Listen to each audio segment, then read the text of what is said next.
فاعوذ باللہ من الشیطان الرجیم بسم اللہ الرحمن الرحیم قال اللہ تعالی فی الکتاب الحکیم واذکر عبدنا ایوب اذ نادى ربه انی مسنی الشیطان بنصب وعذاب ارکض برجلک ھذا مغتسل بارد وشراب۔ سامعین گرامی، ہم اپنی زندگی میں مختلف تکلیفوں کا اور پریشانیوں کا سامنا کرتے ہیں، اور پھر ہمیں یوں محسوس ہوتا ہے کہ جن پریشانیوں اور تکالیف سے ہم گزر رہے ہیں وہ بہت ہی زیادہ ہیں، اور کسی بھی شخص پر شاید اتنی تکالیف اور پریشانیاں نہیں گزریں۔ یہی سوچ ہماری انفرادی طور پر بھی ہوتی ہے اور اجتماعی طور پر بھی، کہ اکثر ہمارا یہ خیال ہوتا ہے کہ ہم مجموعی طور پر بھی ایک معاشرے کی حیثیت سے، ایک قوم کی اور ایک سوسائٹی کی اور ایک امت کی حیثیت سے ہم بہت ہی تکالیف کا شکار ہیں، اور کسی حد تک حقیقت بھی ہے۔ امت مسلمہ بھی ایک بہت بڑی ایک آزمائش کا شکار ہے۔ غزہ میں بے گناہ مسلمانوں کا قتل عام بڑی شدت سے جاری ہے، تو اس میں کیا کریں، کس طرف دیکھیں؟ ایک مایوسی کی فضا ہے، ایک غم اور غصے کی فضا بھی ہے، تو اس فضا میں رہنمائی کہاں سے حاصل کریں؟ ہماری حکمت عملی اور جو اسٹریٹجی ہے وہ کیا ہونی چاہیے؟ تو رہنمائی کے لیے رب العالمین کے کلام سے بڑھ کر کوئی رہنمائی نہیں، اور نمونہ کے لیے، رول ماڈل کے لیے انبیاء علیہ السلام کی جو زندگیاں تھیں ان سے بڑھ کر کوئی اور نمونہ ہمارے پاس نہیں ہے۔ تو یہی آج کے اس خطبے کا موضوع ہے، اور قرآن مجید کی ایک بہت ہی خوبصورت سورہ صاد جسے کہا جاتا ہے، اور یہ 23ویں سپارے کی ایک سورت ہے، اس کی آیت نمبر 41، 42، 43، 44 سے منسلک ہے، اور ان آیات میں اللہ تعالیٰ نے ایک اپنے بہت ہی پیارے بندے اور ایک بہت ہی پیارے نبی حضرت ایوب علیہ السلام کا ذکر کیا، کہ جو ایک بہت ہی بڑی مصیبت اور ایک بہت ہی تکلیف سے دوچار ہو گئے تھے۔ تو ہمارے پر جو مصیبتیں آتی ہیں ان کے مقابلے میں حضرت ایوب علیہ السلام کی مصیبتوں کو دیکھیں اور ان کی تکالیف دیکھیں، وہ بہت ہی بڑی تکالیف تھی، اور ہماری تکالیف ان کے مقابلے میں کچھ بھی نہیں ہے۔ وَاذْكُرْ عَبْدَنَا ایوب، اور اللہ تعالیٰ کہہ رہے ہیں، نبی رحمت صلی اللہ علیہ وسلم سے مخاطب ہیں کہ ذکر کرو اس قرآن میں عبدنا، ہمارے بندے ایوب علیہ السلام کا، اس کا ذکر کرو۔ اذ نادا ربہ، جب اس نے اپنے رب کو پکارا، اب وہ ہر طرف سے مایوس ہو گئے۔ اذ نادا ربہ انی مسنی الشیطان بنصب وعذاب، اور اس نے کہا کہ اے میرے رب، مجھے شیطان نے بہت ہی ایک بڑی مصیبت اور بہت ہی ایک بڑی تکلیف اور ایک بہت ہی بڑی بیماری میں ڈال دیا ہے۔ سامعین گرامی، حضرت ایوب علیہ السلام کی تقریباً ساری کی ساری جوانی، ان کے جوانی کے 18 اور 20 سال بڑی سخت بیماری کے عالم میں گزرے، اور وہ بیماری اتنی تھی کہ ان کے پورے جسم پر کوئی بھی کھال کا کوئی چھوٹا سا حصہ بھی سلامت نہیں تھا۔ ان کے سارے جسم میں کیڑے پڑے ہوئے تھے، اور ان کی حالت ایسی تھی کہ ان کے جو اہل محلہ تھے وہ اتنے تنگ آ گئے کہ انہوں نے ایک دن انہیں اٹھا کر کچرے کے ڈھیر پر ڈال دیا تھا کہ ان سے ہماری جان ہی چھوٹ جائے تو بہتر ہے۔ یعنی وہ دعا کرتے تھے کہ اللہ تعالیٰ انہیں یہاں پر ہی لے جائے۔ سوائے ایک محبت کرنے والی بیوی کے، حضرت ایوب علیہ السلام کے ساتھ کوئی بھی کھڑا نہیں ہوا، سب لوگ ساتھ چھوڑ جاتے ہیں۔ ایک محبت کرنے والی بیوی ہیں جو دن میں لوگوں کے کام کاج کرتی ہیں اور پھر صبح اور شام اپنے خاوند کی خدمت کرتی ہیں، اور اپنی جوانی میں بیماری کے ایام سے پہلے حضرت ایوب اللہ کے اتنے نیک بندے تھے کہ انہوں نے اپنی زندگی میں، جوانی میں، بچپن میں کوئی ایسا کام نہیں کیا کہ جس سے رب ناراض ان سے ہو سکے۔ بلکہ وہ لوگوں کی بھی خدمت کرتے تھے اور رب کی بھی بندگی کرتے تھے اور رب کی بھی عبادت کرتے تھے، اور کوئی ایسا کام وہ تصور میں بھی نہیں لائے کہ جس کام سے رب کی ناراضگی ہو جائے۔ ایوب کا مطلب ہی پلٹ کر آنے والا، اواب، تواب، یعنی وہ بندہ کہ جو اپنے رب کے پاس پلٹ پلٹ کر آتا ہے، بار بار آتا ہے، جیسے کہتے ہیں خباب، جیسے کہتے ہیں بزاز، یعنی جس بندے کا کام ہی یہ ہو، وہ بار بار وہی کام کرتا ہو۔ تو ایوب وہ بندہ ہے کہ جو اپنے رب سے اتنی محبت کرتا ہے کہ وہ بار بار پلٹ کر اپنے رب کے پاس ہی جاتا ہے، لیکن اس کے باوجود، اتنی بیماری کے باوجود بھی وہ شکایت کا ایک بھی لفظ رب العالمین سے اپنی زبان پر نہیں لا رہے۔ اذ نادى ربہ، کتنی پیاری بات کر رہے ہیں، اذ نادى ربہ انی مسنی الشیطان، کہ مجھے شیطان نے بیماری میں مبتلا کر دیا، یعنی جو بیماری آئی ہے وہ اللہ کی طرف سے نہیں آئی۔ ہم پہ کوئی مصیبت آتی ہے، ہم کہتے ہیں رب کی مرضی، اللہ کی مصیبت آ گئی۔ یہ اللہ کے بندے کہہ رہے ہیں کہ یہ مصیبت آئی ہے، شیطان کے ہاتھ سے آئی ہے، اور شیطان نے مجھے جسم کی اور جو بدن کی تکلیف تھی، بے نصب جسے کہتے ہیں، اور مال اولاد اور گھر والوں کی تکلیف، کہ سارے لوگ میرا ساتھ چھوڑ کے چلے گئے ہیں، مجھے شیطان نے اس تکلیف میں مبتلا کر دیا۔ سورہ الانبیاء میں اللہ تعالیٰ نے حضرت ایوب کی اسی دعا کو ایک اور الفاظ میں قلم بند کیا، وَأَيُّوبَ إِذْ نَادَى رَبَّهُ أَنِّي مَسَّنِيَ الضُّرُّ وَأَنْتَ أَرْحَمُ الرَّاحِمِينَ۔ یعنی کتنی خوبصورت دعا ہے، کوئی دعا نہیں ہے کہ اے رب میری بیماری کو ٹھیک کر دیں، میری تکلیف کو دور کر دیں، وہ کہہ رہے ہیں اے میرے رب، وَأَيُّوبَ إِذْ نَادَى رَبَّهُ۔ حضرت ایوب علیہ السلام کو یاد کرو کہ جب انہوں نے اپنے رب کو پکارا اور کہا انی مسنی الضر، اے میرے رب مجھے بہت ہی، میں تکلیف میں آ گیا ہوں، میں بہت ہی مصیبت میں آ گیا ہوں، وَأَنْتَ أَرْحَمُ الرَّاحِمِينَ، یہ دعا ہے۔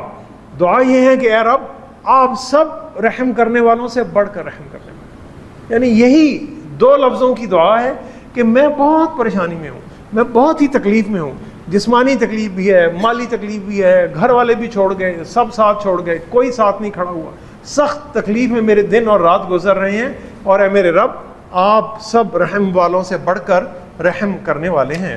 تو اللہ تعالیٰ ان کی دعا کو سنتے ہیں۔ 18 سال بعد اللہ تعالیٰ نے ان کی اس دعا کو قبول کیا، اور اللہ تعالیٰ کہتے ہیں ارکض برجلک ھذا مغتسل بارد وشراب، کہ آپ اپنے پاؤں کو زمین پر ماریے، ارکض برجلک ھذا مغتسل، یہاں سے ایک پانی کا چشمہ نکلے گا، بارد وشراب، کہ جو غسل کرنے کے لیے تمہارے لیے بہت ٹھنڈا پانی ہوگا اور پینے کے لیے بہت ہی میٹھا پانی ہوگا، یعنی وہ پانی کہ جسے آپ غسل کیجئے اور اسے نہائیے اور اس پانی کو پیجئے، اور اس سے اللہ تعالیٰ آپ کو صحت عطا کرے گا۔ آپ سامعین گرامی، حضرت ایوب علیہ السلام بالکل اپاہج ہے، بیڈ جیسے ہم کہتے ہیں بیڈ ریڈن پیشنٹ ہے، وہ اپنا ہاتھ بھی نہیں ہلا سکتا، پاؤں بھی نہیں ہلا سکتا۔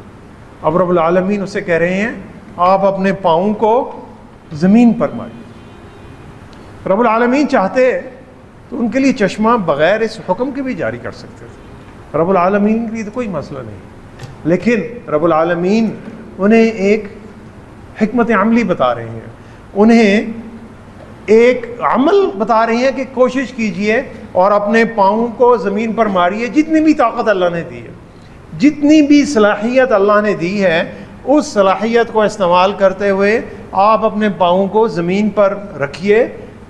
یعنی پاؤں مارنا یا پاؤں رکھنا ایک علامت، ایک سمبل ہے۔ رب العالمین چشمہ ویسے بھی جاری کر سکتے تھے، لیکن رب العالمین نے اس حکم کو دیا کہ کوشش اللہ کے بندو تم نے کرنی ہے، نتیجہ اللہ نے دینا، کوشش بندوں نے کرنی ہے اور نتیجہ اللہ تعالیٰ نے دینا ہے۔ تو اللہ تعالیٰ نے اس چشمے سے، اس کے پانی سے جب انہوں نے غسل کیا اور نہائے اور انہوں نے اس کا پانی پیا، تو اللہ نے ان کی صحت، ان کی خوبصورتی واپس لوٹا دی۔ وَوَهَبْنَا لَهُ أَهْلَهُ وَمِثْلَهُمْ مَعَهُمْ رَحْمَةً مِنَّا، اور اللہ تعالیٰ کہتے ہیں کہ ہم نے پھر ان کے گھر والے بھی انہی کی طرح کے جو گھر والے تھے، ایمان والے، اللہ سے ڈرنے والے، ان کو دوبارہ بخش دیے، اور رحمةً مِنَّا، اللہ تعالیٰ کہتے ہیں یہ ہماری طرف سے ایک رحمت تھی، وَذِكْرَىٰ لِأُولِي الْأَلْبَابِ، اور ہم نے اس چیز کو ذکر بنا دیا لِأُولِي الْأَلْبَاب، ان لوگوں کے لیے جو عقل اور دانش کا استعمال کرتے ہیں، جو سوچتے سمجھتے ہیں، جو غور و فکر کرتے ہیں، جو گنگے اور بہرے اور اندھے بن کر نہیں گزرتے لیکن اللہ تعالیٰ کی آیات پر غور و فکر کرتے ہیں اور عقل استعمال کرتے ہیں، اور ان لوگوں کے لیے ایک نصیحت بنا دی۔ اور پھر بیماری میں جب حضرت ایوب علیہ السلام تھے تو وہ ایک مرتبہ اپنی اہلیہ سے کسی بات پر ناراض ہو گئے اور انہوں نے قسم کھا لی کہ جب انہیں صحت ملے گی تو وہ اپنی بیوی کو اس کی ضرور سزا دیں گے اور 100 کوڑے ماریں گے۔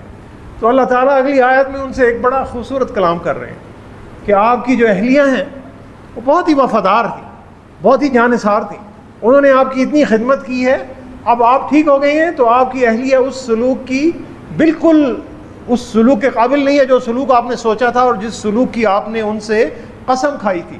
وَخُذْ بِيَدِكَ ضِغْثًا فَاضْرِب بِّهِ وَلَا تَحْنَثْ، تو حضرت ایوب علیہ السلام نے 100 کوڑے مارنے کی قسم کھائی تھی، تو اللہ نے کہا کہ آپ 100 چھوٹی چھوٹی تنکیوں کی شاخیں لیں، ان کا ایک گچھا بنائیں اور اس سے اپنی اہلیہ کو ایک دفعہ ٹچ کر دیں، مار دیں، جو بھی کریں، تاکہ آپ کی قسم بھی پوری ہو جائے اور آپ کی اور جو آپ کی اہلیہ کی محبت ہے وہ اور بڑھ جائے اور وہ پیار جو تھا اس میں اور بڑھ جائے۔ یعنی بجائے کہ وہ ایک غصے کی طرف اور ایک نفرت کی طرف جاتے، اللہ تعالیٰ نے اس کو پیار اور محبت سے بدل دیا۔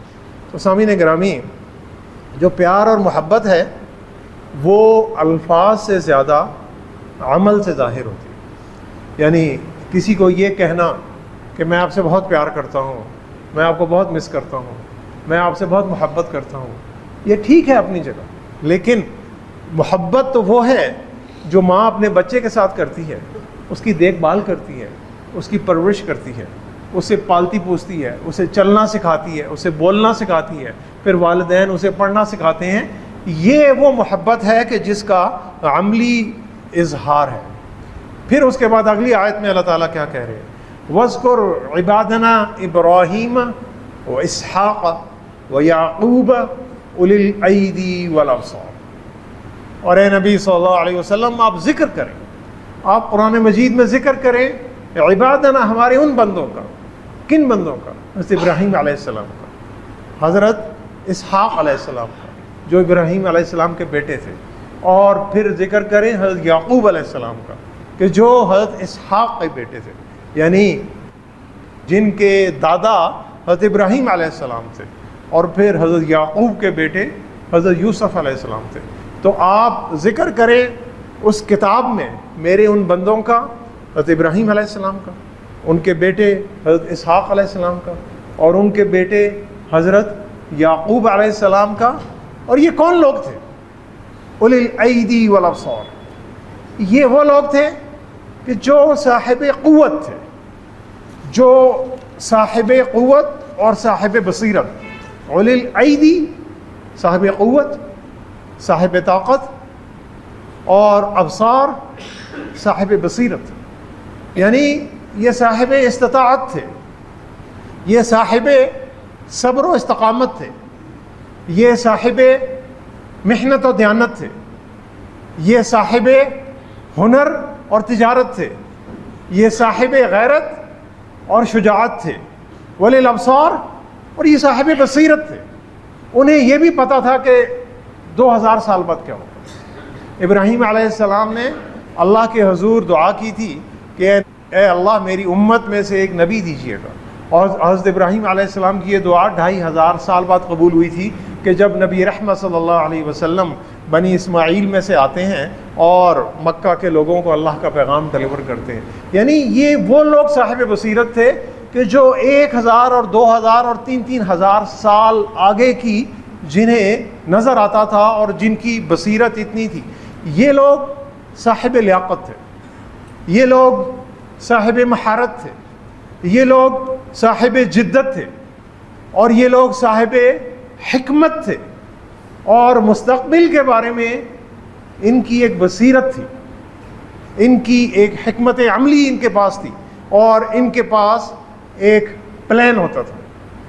حضرت ایوب علیہ السلام ایک بہت بری بیماری کا شکار ہیں، ایک اللہ سے شکایت نہیں ہے، اللہ کی رحمت سے مایوس نہیں، اللہ سے رحم کی دعا مانگ رہے ہیں، انی مسنی الضر وانت ارحم الراحمین، اے اللہ مجھے بیماری لگ گئی ہے اور آپ سب رحم والوں سے بڑھ کر رحم کرنے والے ہیں۔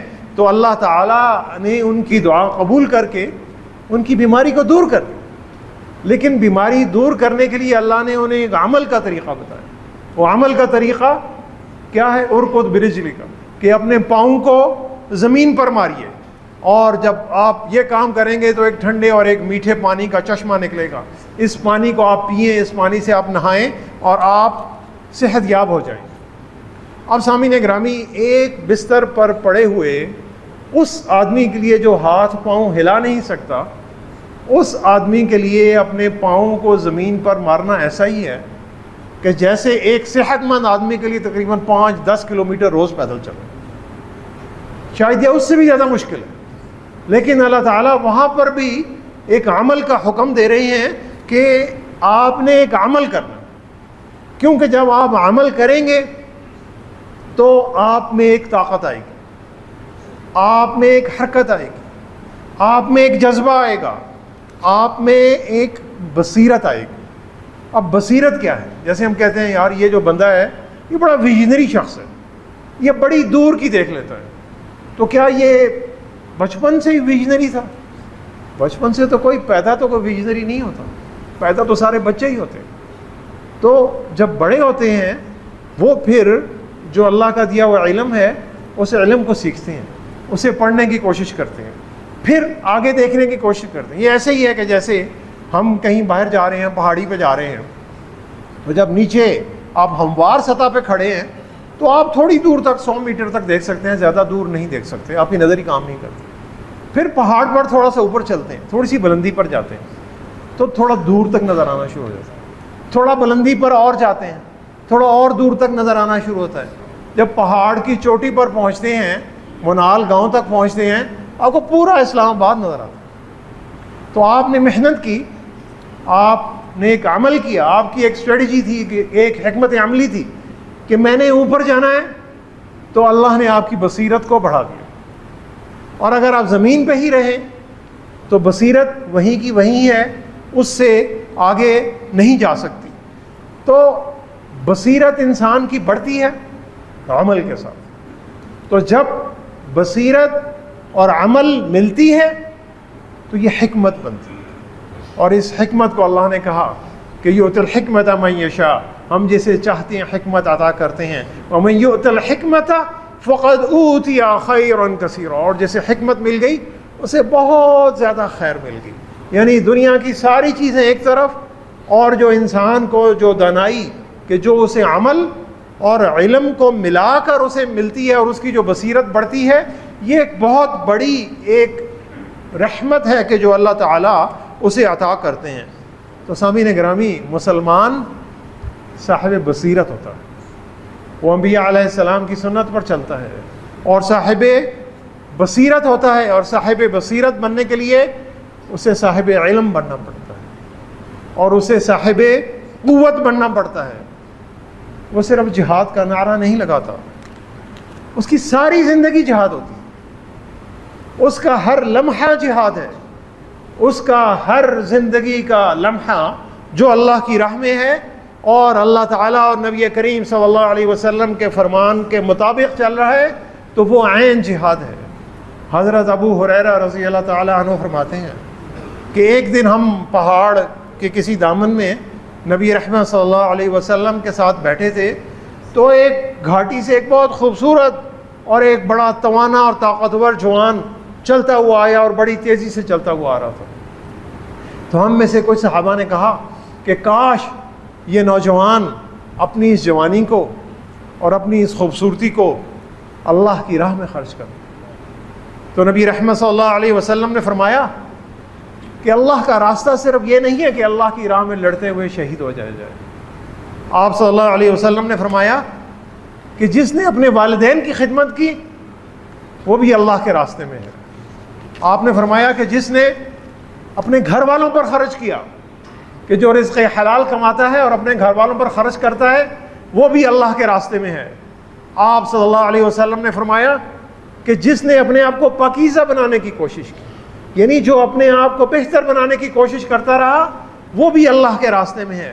اور آپ صلی اللہ علیہ وسلم نے فرمایا کہ جس نے کسی دوسرے مسلمان پر برتری حاصل کرنے کی کوشش کی، وہ شیطان کے راستے میں۔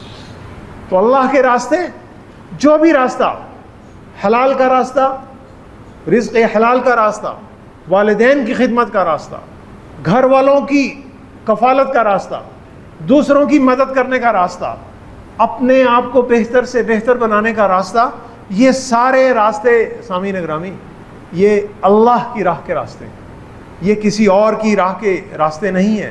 اور وہ اللہ کا بندہ کہ جو اپنے آپ کو کسی دوسرے مسلمان سے موازنہ کر کے، کمپیریزن کر کے بہتر بنانے کی کوشش کرتا ہے، وہ شیطان کا راستہ ہے۔ کیونکہ اللہ تعالیٰ نے یہ حکم دیا ہے کہ تم دوسروں کی طرف نہ دیکھو کہ دوسروں کو اللہ نے کتنا حسن نوازا ہے، کتنی دولت دی ہے، کتنی شان و شہرت دی ہے، اس طرف تم نے نہیں دیکھنا۔ تم نے، کیونکہ ہر اللہ کے بندے کا اللہ سے ایک ڈائریکٹ راستہ ہے، ایک رابطہ ہے، اسی تم نے رابطے میں رہنا ہے، اور تم نے اپنے آپ کو بہتر سے بہتر بناتے رہنے کی کوشش کرتے رہنا۔ اور یہی سامعین گرامی راستہ ہے کہ جس راستے پر چل کے اولی الایدی والابصار بن سکتے ہیں اللہ کے بندے، کہ جن میں قوت بھی ہو، کہ جن میں طاقت بھی ہو، کہ جن میں حکمت بھی ہو، کہ جن میں شجاعت بھی ہو، جن میں بصیرت بھی ہو، جن میں مہارت بھی ہو، جن میں ذہانت بھی ہو، جن میں لیاقت بھی ہو، جن میں رحمت بھی ہو، جو آپس میں ایک دوسروں کے لیے رحم دل ہوں، آپس میں ملے تو رحم دل ہوں، اور کفار کے سامنے کھڑے ہوں تو پھر سینہ تان کر کھڑے ہوں۔ یعنی اکثر جو ہماری سوسائٹیوں میں اور پوری مسلم امہ میں آپ دیکھیں کہ جو بڑے بڑے جنہیں اللہ نے کوئی درجہ عطا کیا ہوا ہے، وہ ان کی ساری سختیاں اپنے لوگوں پر چلتی ہیں۔ اشداء علی الکفار رحماء بینہم، نبی کریم صلی اللہ علیہ وسلم کے جو صحابہ کرام تھے، ان کی خصوصیت اللہ تعالیٰ نے سورہ فتح میں بیان کی کہ جب اللہ تعالیٰ نے انہیں ایک عظیم فتح کی، فتح مکہ کی خوشخبری دی، اور ان کی خصوصیت ایک ہی اللہ نے بتائی۔ وہ خصوصیت کیا تھی؟ وہ آپس میں ایک دوسرے کے ساتھ بہت رحم دل تھے۔ کسی ایک شخص کو تکلیف ہوتی تھی تو پورے معاشرے کو تکلیف ہوتی تھی، اور کفار کے سامنے وہ ڈٹ کر سینہ تان کر کھڑے ہوتے تھے، کیونکہ جو سوسائٹی اندر سے نہیں جڑی ہوئی وہ باہر سے کبھی بھی طاقتور نہیں ہو سکتی۔ یہ جو اسلام اور جو دین ہے، یہ محبت اور رحمت اسلامی معاشرے کو اندر سے جوڑتی ہے۔ اور سامعین گرامی، غزہ پر صہیونی یلغار کو 1.5 سال سے زائد کا عرصہ ہو گیا ہوا ہے۔ میں بھی تقریباً اس 1.5 سال میں 2 یا 3 خطبے تقریباً اسی موضوع پر دے چکا ہوں۔ اب مجھے اور آپ کو دیکھنا کیا ہے؟ مجھے اور آپ کو یہ دیکھنا ہے کہ اس پچھلے 1.5 سال میں میرا طرز عمل کوئی بہتر ہوا ہے کہ نہیں؟ کیا میں نے اپنے علم کو بڑھانا شروع کیا ہے یا نہیں؟ کیا میں نے اپنی صلاحیتوں کو بڑھانا شروع کیا ہے یا نہیں؟ کیا میں نے زیادہ محنت سے کام کرنا شروع کیا ہے یا نہیں کیا؟ کیا میں نے زیادہ دیانتداری سے کام کرنا شروع کیا ہے یا نہیں کیا؟ کیا میں صاحب اولی الایدی والابصار بننے کی کوشش کر رہا ہوں، یا صرف دوسروں پر تنقید کر رہا ہوں، یا صرف میں جذباتی نعرے لگا رہا ہوں، اور صرف میں بائیکاٹ کی مہم چلا رہا ہوں؟ سامعین گرامی، درندے کے سامنے آپ احتجاج کر کے پوسٹر لے کر کھڑے ہو کر یہ کہیں کہ بھائی مجھے کھاؤ نہیں، تو درندہ تو آپ کو کھائے گا۔ درندے کی جبلت ہے آپ کو کھانا۔ درندے کو آپ احتجاج سے نہیں روک سکتے، درندے کو طاقت سے روک سکتے۔ درندے کو اگر یہ پتہ ہو کہ یہاں میرے سے 10 گنا بڑی طاقت ہے، وہ درندہ آپ پر حملہ نہیں کرے گا، وہ درندہ آپ سے دور رہے گا، کیونکہ درندے کا کام کھانا ہے۔ ہم احتجاج کرتے ہیں درندوں کے سامنے، اس احتجاج کی کوئی وقعت نہیں ہے. صرف جذبات اور احساسات سے آپ درندوں کا راستہ نہیں روک سکتے. اس کے لیے طاقتور بننا پڑتا ہے، اس کے لیے ایک لمبی حکمت عملی چاہیے. حکومتوں کو چھوڑیے، سب کو ایک طرف چھوڑیے. دیکھنا یہ ہے کہ انفرادی طور پر میں کیا کر رہا ہوں اور آپ کیا کر رہے ہیں، کیونکہ دوسروں کا کام وہ دوسرے جانے. میرے سے دوسروں کا سوال نہیں ہونا. جب قیامت کے دن اللہ کے حضور کھڑا ہوں گا تو میرے سے میرے اعمال کا سوال ہوگا، آپ سے آپ کے اعمال کا سوال ہوگا، حتیٰ کہ آپ کی اولاد کا سوال بھی نہیں ہوگا، آپ کی بیوی کا اور بیوی سے شوہر کا سوال بھی نہیں ہوگا. ہر شخص وَكُلُّهُمْ آتِيهِ يَوْمَ الْقِيَامَةِ فَرْدًا، اللہ کے حضور ہر شخص اکیلا پیش ہوگا. کوئی لاؤ لشکر، کوئی جماعت، کوئی قوم، کوئی اسپورٹ، کوئی پارٹی، کوئی باڈی گارڈ، کوئی بلٹ پروف، کچھ نہیں ہوگا. میرے سے میرا سوال ہونا ہے، آپ سے آپ کا سوال ہونا ہے. ہم نے یہ دیکھنا ہے کہ ہم نے کوئی حکمت عملی اپنائی ہے اور اس حکمت عملی پر کوئی کام کر رہے ہیں یا نہیں کر رہے. اب میں پرامن بائیکاٹ، پرامن احتجاج اور بائیکاٹ کے خلاف نہیں ہوں. میں کہتا ہوں کریں، یہ بھی کریں، لیکن صرف احتجاج کر کے یہ سمجھ کے بیٹھ جانا کہ میں نے اب اس مہم میں یا تھوڑے سے پیسے دے کے، چندہ دے کے یہ سوچ لینا کہ میں نے اس مہم میں اپنا حصہ ادا کر دیا ہے. سامعین گرامی، یہ شیطان کی چال ہے، اس چال میں نہیں آنا. یہ شیطان یہ بتاتا ہے کہ تم نے فیس بک پہ ایک پوسٹ لگا دی ہے کہ غزہ میں بڑا ظلم ہو رہا ہے اور بس کافی ہے، یا تم نے کسی جلوس میں جا کر ایک تصویر کھنچا کر اور وہاں پر ڈال دی ہے، یا تم نے یہ ایک کوئی بائیکاٹ کی ایک مہم چلا دی ہے. اس کا سامعین گرامی کوئی خاص فائدہ نہیں ہے. کرنا ہے کریں پرامن طریقے سے، لیکن اس کا رزلٹ نہیں نکلنا یہ، اور پھر اس پر یہ کر کے بیٹھ جانا کہ میری ذمہ داری بحیثیت مسلمان پوری ہو گئی ہے. بالکل پوری نہیں ہوئی.